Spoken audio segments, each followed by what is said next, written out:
Welcome to Inside Off-Road.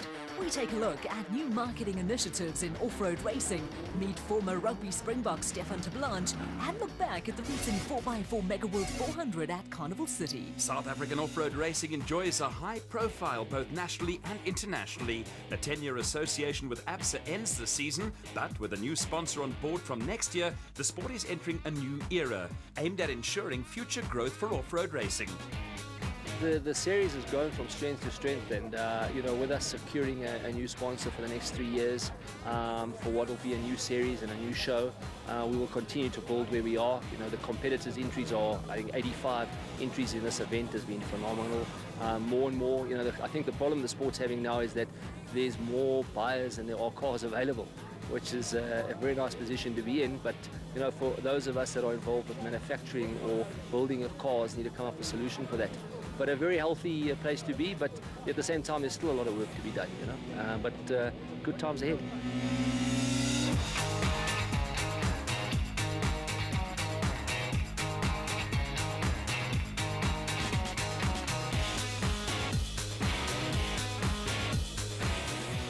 The biggest thing for us is the challenge of motorsport is you can't just be for the enthusiasts anymore. I mean, we really need to give everybody an opportunity to enjoy themselves, and we need families to be able to come out, and that means that there needs to be opportunities for the kids, and there need to be opportunities for the wives. So everybody can come out and have a really good day, and racing only be part of it. So that's really where we put a lot of effort and a lot of time in, and there's definitely been quite a bit of traction, which is nice. But again, lots of work still to be done.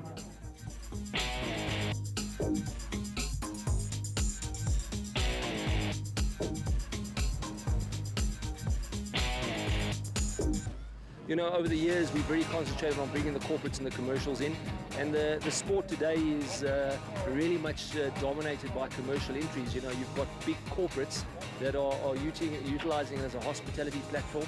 They're leveraging the sponsorship, and it's not just about the car getting a little bit of television coverage. That's probably the least valuable thing for them now. It's the ability to leverage the sponsorship and get it to work for them more than just the 8 events. So a lot of corporates have come on board the last couple of years. There's a couple more that are coming in. But as I said previously, the challenge is the number of cars that are available. Off-road racing is spreading a wide net, and former Springbok rugby star Stefan de Blanche was the latest celebrity member of the Regent racing team at the 4x4 Mega World 400 at Carnival City. I've been very, very impressed by the Regent racing team. They've contacted me to come and join them for the day. I had a trial run with them last week, Friday, and I've been very, very impressed with their professionalism, their whole setup, and I'm looking forward to spending the next 2 days with them. With 37 test matches for South Africa under his belt, Stefan de Blanche found the cab of the SA Warranties Nissan Navara a far cry from Kings Park or Twickenham. The SA Warranties entry runs under the Regent Racing umbrella, with de Blanche co-driving for veteran campaigner Archie Rutherford. For de Blanche, the Donaldson prologue was something of a baptism of fire. After a promising start, a faulty GPS system saw Rutherford and de Blanche take a few wrong slots before a mechanical problem finally saw them classified amongst the non-finishers. I'm blaming the GPS for it. We got lost. Of course, I'm the co-pilot or the navigator. We were out the book and we struggled a bit. But, tomorrow is another day and we're still in it. With the Nissan Navara restored to full health overnight, Archie Rutherford and Stefan de Blanche were part of the mass start at the back of the field when the race got underway. The 4x4 Mega World 400 was run over 2 loops of just over 170 kilometers, with Rutherford and de Blanche enjoying a much better day. The pair made steady progress through the field, and at the compulsory 15-minute halt after the first loop, Rutherford and de Blanche were on the fringes of the top 10 in the production vehicle category. Fantastisch. Nog één rond om te gaan, maar dat is goed. Het is de moeite waard. Ik wil het weer doen. Loop 2 of the race saw Archie Rutherford and Stefan de Blanche continue to make steady progress through the field. They were helped by a couple of retirements, but de Blanche had quickly settled into his role as co-driver, and this time there were no wrong slots. Teamwork is as important in off-road racing as it is on the rugby field, with a relaxed de Blanche quickly striking up a good working relationship with a highly experienced Rutherford. At the finish, the reward for Rutherford and de Blanche was a top 10 finish, which was no mean feat for a delighted rookie co-driver. My whole experience here, from the day they've invited me to now, it's been absolutely fantastic. I can see that the sport is in good hands, it's growing, and what a professional setup. I think there are a lot of other sports codes out there that can learn a lot from off-road racing. It's time to turn back the clock as we take a fresh look at the production vehicle category on the 4x4 MegaWorld 400 and the Premier SP class. What was to turn into a dominant weekend for the factory Ford racing team started with former South African champions Chris Visser and Jaapie Badenhorst winning the Donaldson Prologue that saw them start the race ahead of championship leaders Duncan Vos and Rob Howie in the Team Castrol Toyota Hilux. A rampant Chris Visser and Jaapie Badenhorst led from start to finish in the Ford Ranger and were back in contention in the production vehicle and SP class championships. After two non-finishers, veterans Hannes Grobler and Henny Testege bounced back with a solid second place in the RFS BMW, and a good day for Ford Racing saw Lance Woolrich and Ward Huxtable score their second podium finish of the season. After an early setback, Duncan Vos and Rob Howie fought back to finish fourth in the Team Castrol Toyota Hilux, but saw their championship lead reduced. Behind the Toyota, an adventurous outing for Mike Whitehouse and Matthew Carlson produced a top 5 finish for the Regent Racing Nissan Navara, and next up were Gary Bertolt and Ralph Pitchford in the Atlas Copco Toyota Hilux. Seventh place in the SP class saw Loda Brain and Rian Freyland continue a run of good form in the Rubicon Racing Ford Ranger, with a top 8 finish ending a lean spell for SA champions Jannie Visser and Joks Leroux in the International Toyota Hilux. Terence Marsh and George Smallberger were delighted with 9th place, first time out in the V8-powered Regent Racing Nissan Navara, and a good fight back saw Archie Rutherford and rugby star Stefan de Blanche bag a top 10 finish in the SA Warranties Nissan Navara. After a nightmare Donaldson Prologue, Willem Vos and Werner Weiss bounced back to finish 11th in the Vossies BMW, whilst a broken brake pipe cost Dion Fenter and Ian Palmer time and dropped the 4x4 MegaWorld Toyota down to 12th. There was a clean run for Graham and Trevor Leith in the Transcore Ford Ranger, and behind them Henny de Klerk and Keith Solomon completed the SP class finishes and were in the points for the second race in a row in the LA Sport Toyota Hilux. A tough 4x4 MegaWorld 400 route also took its toll, and among the major retirements were Anthony Taylor and Chris Birkin in the second Team Castrol Toyota Hilux. Suspension damage sidelined the pair, while gearbox failure saw Harry Smith crew Quibus van Tonder and Freddie Krill join the list of retirements in the Unifreight Ford Ranger. Mechanical issues also sidelined the Potch Plastics Toyota Hilux of Dewald van Breda and Sean Finn, and Christian Deploy and Henk Janssen van Vieren made a spectacular exit when they rolled the RFS BMW.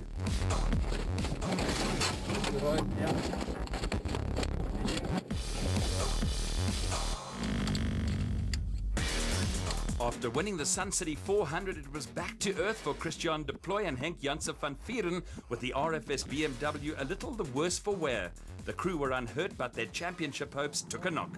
Yeah, we went about 70 odd Ks, I'm not sure, and yeah, we were a bit in Anthony's dust, and we just we just came out of his dust, and we were trying to catch him again.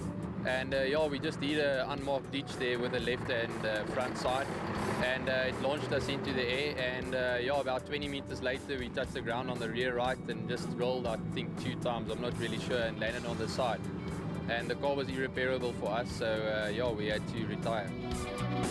By way of contrast, a perfect weekend for Chris Visser and Jaapie Badenhorst ended with the pair putting the finishing touches to a commanding victory for the Ford Racing crew. It was a win that lifted them into second place in the SP Class Championship, and with 2 events left, Visser and Badenhorst trailed championship leaders Duncan Vos and Rob Howie by 16 points. Competition in classes D and E gets tougher every race, but after a good run, Louis Weigelt and Maret Besaidnot were looking for a hat-trick of wins in the N1 4x4 Toyota Land Cruiser. Jong, ons hoop maar daai ding wat hulle sê dit lekker, maar ons sal maar kyk vandag wat gebeur. Gelukkig die wind waai, so dit is in ons voordeel. Ons hoop maar die wind sal môre ook so waai. Maar ek weet, soos ek in die boek kyk, is daar baie cautions, en ek dink die groot geheim hier gaan wees is om net in die pad te bly, geensins uit die bakkie uit te klim nie, en net 'n goeie wegspringtyd te kry vir môre. The 4x4 MegaWorld 400 also saw the debut of teenager Henk Lateghan, who is the son of former Toyota factory driver Hein Lateghan. Yeah, no, my dad did get me to do a race here. He thought it would be a good experience, get some more seat time. Because here you drive like 6-7 hours at a time, and the rally you get 2 hours of driving in 2 days. So I think it'll be good. Young Lateghan is already making a name for himself in the South African Rally Championship in the Q8 Oils Peugeot, with a switch to off-road racing in the 4x4 Mega World Toyota Hilux, a new challenge for the talented youngster. In a rally car, you're pushing all the time. You have to go flat out. You've seen the route before. You know what to expect. And in the off-road car, you don't know. You've got to check around every corner if there's maybe a ditch or something like that. The Donaldson prologue to determine race grid positions produced a narrow win for Louis Weichelt and Moret Besadenhout in the N1 4x4 Toyota Land Cruiser. In a close finish, they had only 7 seconds in hand over Mpumalanga-based brothers Johan and Werner Horn in the Malalan Toyota Land Cruiser. Championship leaders Cliff Weichelt and Johan Smalberger were over a minute behind the Horns in 3rd place in the second N1 4x4 Land Cruiser. There was no surprise in Class E, with championship leaders Dirk Pitter and Koos Claessens taking a comfortable win. They led home 4x4 Mega World teammates Jason Venter and Vincent van Alleman, who were 4th in Class D. Second in Class E went to Johan Griffioen and Willem Moret in the Force Fuel Toyota Hilux, with the pair edging out 4x4 Mega World newcomers Michael Fine and Dierwald Hatting and Henk Lateghan and Barry White. 4x4 Mega World team principal Dion Venter races in the SP class, but is a staunch Class E supporter, with the team running 3 cars in the category, along with Jason Venter, Vincent van Alleman entry in Class D. Reigning Class E Drivers champion Deirdre Cutting and rookie co-driver Gary Austin completed the list of Class E finishers in the Transcore Toyota Hilux, with reigning champions Jack and Sorrel Oosthuizen 5th in Class D in the LMC Land Rover. After the Donaldson prologue, there was plenty of activity in the pits, but the Force Fuel Toyota pair of Johan Griffioen and Willem Moret were in a relaxed mood, with driver Griffioen anticipating a fast race. Very fast, bit of a breeze, not too much wind, not too much dust. Nice, pleasant. Over in the 4x4 Mega World Camp, the Donaldson prologue provided rally driver and off-road debutant Henk Lateghan with what was an interesting new experience. It's completely different to rallying. It's much slower in this bucky. You have to be careful of all the rough stuff. It's very rough. You can't push everywhere because you don't know what's around the corner or what's over the bump or anything like that. So, but it was very interesting. On the first of the 2 loops that made up the 4x4 Mega World 400, the N1 4x4 Toyota Land Cruiser, in the hands of Louis Weichelt and Moret Besadenhout, set a cracking pace. They extended their prologue lead over Weichelt's father Cliff and Johan Smalberger to over 7.5 minutes. The second of the N1 4x4 Land Cruiser entries had also built up a comfortable lead over Johan and Werner Horn in the Malalan Land Cruiser. The Horn brothers were being chased by Class E leaders Dirk Pitter and Koos Claessens, who were looking for a 5th win in 6 races in the 4x4 Mega World Toyota Hilux. They were running ahead of Class D pair of Dana Vos and Johan Flock in the Fossies Toyota Hilux, with the Rustenburg team fighting back after a disappointing prologue. Deirdre Cutting and Gary Austin were second in Class E in the Transcore Toyota Hilux, but were around 7 minutes adrift of Pitter and Claessens. The Transcore entry was comfortably ahead of Henk Lateghan and Barry White, who were finding it tough going on their off-road debut, and it was also tough going for LMC Land Rover crew Jack and Sorrel Oosthuizen, who were nearly 40 minutes behind the Class D leaders. Behind the reigning Class D champions, Johan Griffioen and Willem Moret were more than 50 minutes behind the Class C leaders, and it was also turning into a long day for KwaZulu-Natal crew Rowan Lamb and Lyle Parker in the bona fide Ford Ranger. They were at this stage more than an hour behind the Class C leaders.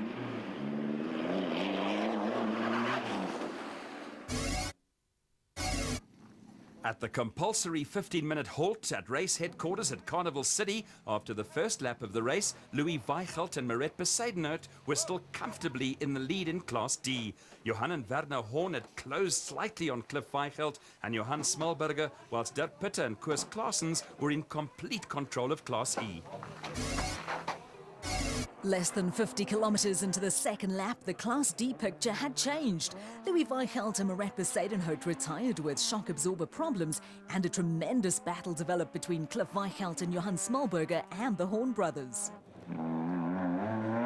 There was no such scares for Dirk Pitte and Koos Claessens, who still had Class E under control, with the championship leaders opening up a lead of around 13 minutes over the steady Deirdre Hutting and Gary Austin in the Transcore Toyota Hilux. An impressive fight back after their prologue woes had taken Dana Vos and Johan Vlok into third place in Class D in the Vossies Toyota Hilux, and perseverance had also paid off for Johan Griffien and Willem Moreira, with the Force Fuel Toyota crew on the Class E podium. A desperately close finish in Class D saw Cliff Weichelt and Johan Smallberger pip the Horn brothers by just 4 seconds. Dirk Pitte and Koos Claessens were comfortable winners in Class E, while Cliff Weichelt heaved a sigh of relief after a close duel with Johan and Werner Horn. They had a chance today, but the guys had problems. We all had problems. I had 3 flat wheels, and so it was just a win. I mean, well, the line was right on our backside, so it wasn't an easy win.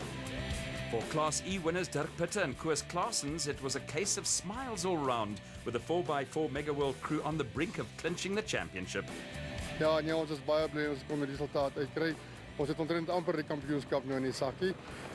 Dit is lekker vroeg in die jaar. Ons kan dit al rustig vat en ons wil graag 'n bietjie tyd spandeer in die bakkie om 'n paar veranderinge te kan doen wat ons nou al lankal in die seisoen geplan het. Ons het die tyd nodig. Ons is bly ons kon hierdie uittrek. Die roete was nie maklik geweest nie. Dit was vinnig 'n rowwe reis geweest. Jy moes oplet en jy moes konsentreer. In the Class D title race, Cliff Weichelt and Johan Smallberger are well clear of Jack and Sarel Oosthuizen, with the Horn brothers moving into third place ahead of Louis Weichelt and Marek Besadenhout. On the Class E front, it looks to be a formality for the impressive Dirk Pitte and Koos Claessens, with the pair needing only a handful of points from the final 2 events of the season to make sure of the championship.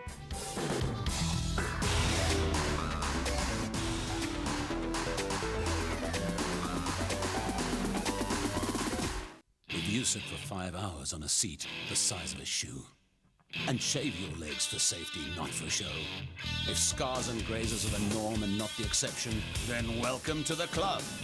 For all local and international news, info and past and future events, and all the insight you need into one of South Africa's fastest growing sports, join our experts on Super Cycling every Tuesday at 7, exclusive to Supersport, and powered by Engen from start to finish. Oh, I'm sorry, I must be lost. Or am I? In heaven?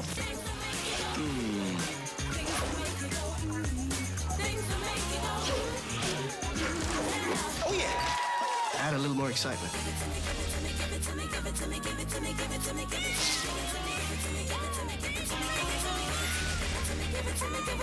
That's right. Yes! Magic, huh?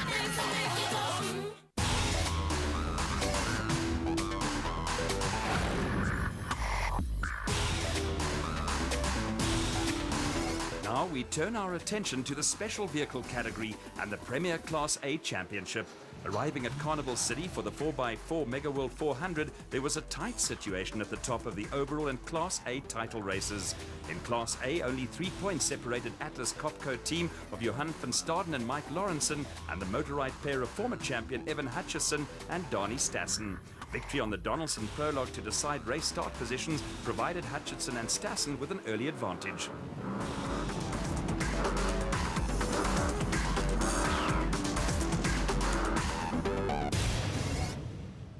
The race turned into a triumph for brothers Lawrence and Gerard du Plessis, who romped home in a Zarco Magnum. Behind them, Evan Hutchison and Dani Stassen were happy with second place in the motorride Bat Venom and moved into the championship lead. It turned into a good day for the motorride team, with the second Bat Venom in the hands of Nick and Ryan Harper, finishing on the podium for the first time. A tight battle for 4th and 5th eventually saw the elegant fuel bat of 2-time SA champions Quinton and Kali Silvalt run into late race problems. And before the finish, they were overtaken by the husband and wife team of Marius and Yolinda Fourie in the PHB Porter. A steady run took KwaZulu-Natal pair of Clint Gibson and Gary Campbell into 6th in the Gibson Racing Porter, and behind them Johan van Staden and Mike Lawrenson had to mount a rearguard action to salvage points after an early race roll in the Atlas Copco Bat, a severe setback for the championship leaders.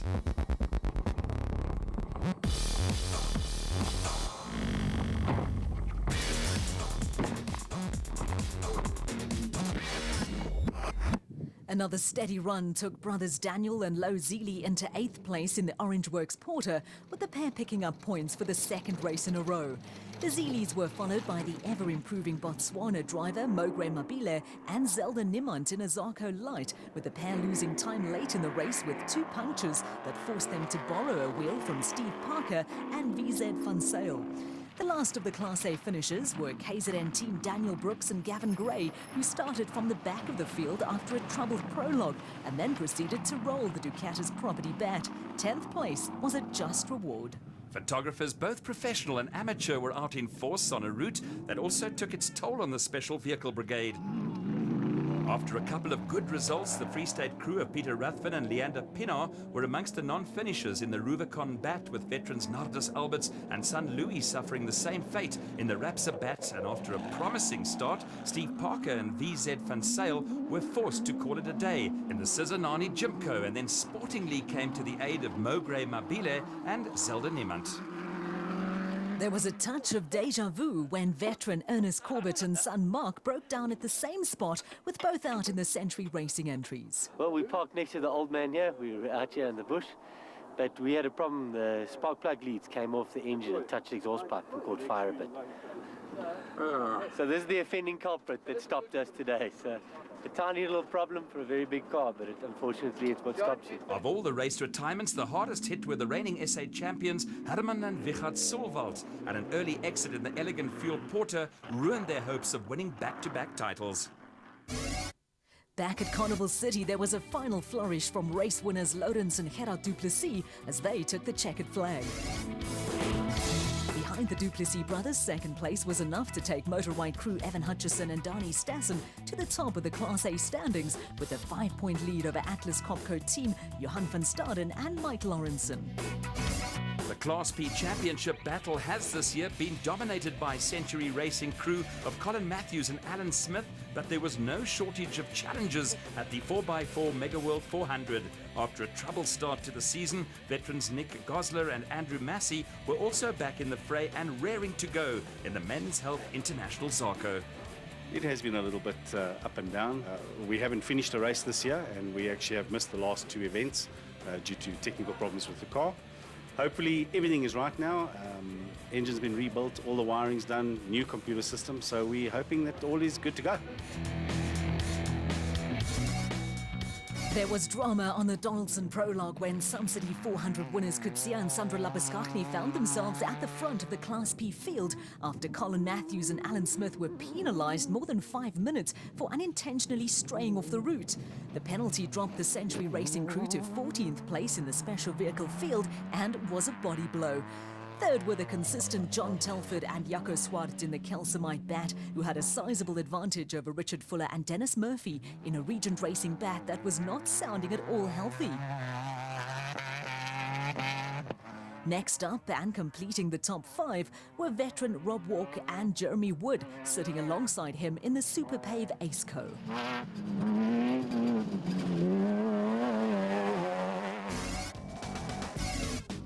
Kutsia Labuskachny and daughter Sandra were fresh from a Sun City 400 win in the Race Sonics Zarko, but after the prologue were well aware of the Matthews-Smith factor in Class P. Yes, no, we had a fairly clean run and it was fast and nice. That's stuff that I like. That's proper racing, you know, not all this technical stuff which the guys are talking about. But it went fairly well. You know, Colin is an exception to the rule. So, I mean, Class A boys can't even beat him, so, you know, that gives us Class P guys a hard time catching up to him. It did not take Colin Matthews and Alan Smith long to again exert their dominance in Class P. The pair were back in the class lead within 40 kilometres of the start of the first loop of the race and were on a spectacular charge through the field.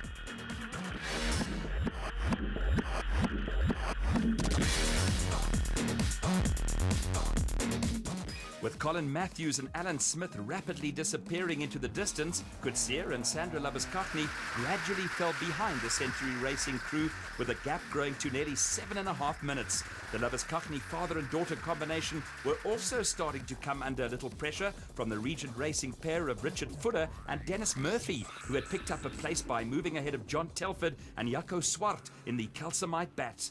Telford and Swart were nearly 16 minutes adrift of Matthews and Smith, but had a comfortable cushion over Rob Walk and Jeremy Wood, with the Super Pave Aceco running without the benefit of back brakes.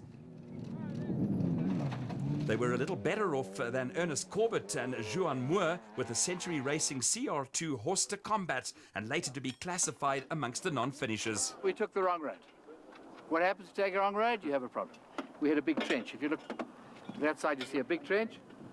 But the big mistake is I kept my foot on the brakes and the wheel couldn't rotate. So I broke the arm, front arm.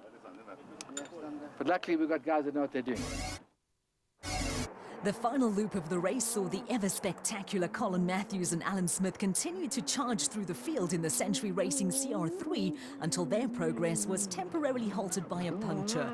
There are no half measures for Matthews and Smith, but late race problems for the pair saw Regent Racing crew Richard Fuller and Dennis Murphy close to within a minute and 38 seconds of the Class P leaders. Kutsia and Sandra Labuschagne could not match Matthews and Smith and Fuller and Murphy for pace and had slipped back to third, where they were coming under a little pressure from John Telford and Jaco Swart, who were only 49 seconds behind the Raconic Zarco at the finish. Behind Telford and Swart, a brave effort saw Rob Walk and Jeremy Wood make it to the finish in the Super Pave Aceco to gather in a good haul of championship points. After an interesting day, Colin Matthews had the final say. It was very interesting. We came from way back and we actually managed to get up to about 4th in specials. And then the second loop, we were quite close behind Harper, and there was just a big rock in the way. I thought I'd missed it, but we just sliced the side of the tyre on it. And then got the puncture, and then we battled to start the car. Our start button had fallen into the dash. So we lost a lot of time there trying to get back up. So after that, then we just kept going and tried to make it to the end. With 2 events to run, Colin Matthews and Alan Smith are almost home and dry in the Class B title race, with a tight race for 2nd, 3rd and 4th, with 8 points the difference. Next up in the ABSA Off-Road Championship calendar is the Himan Auto 400 in Tabanchu on Friday and Saturday, 19th and 20th of October. Catch all the action right here on Supersport.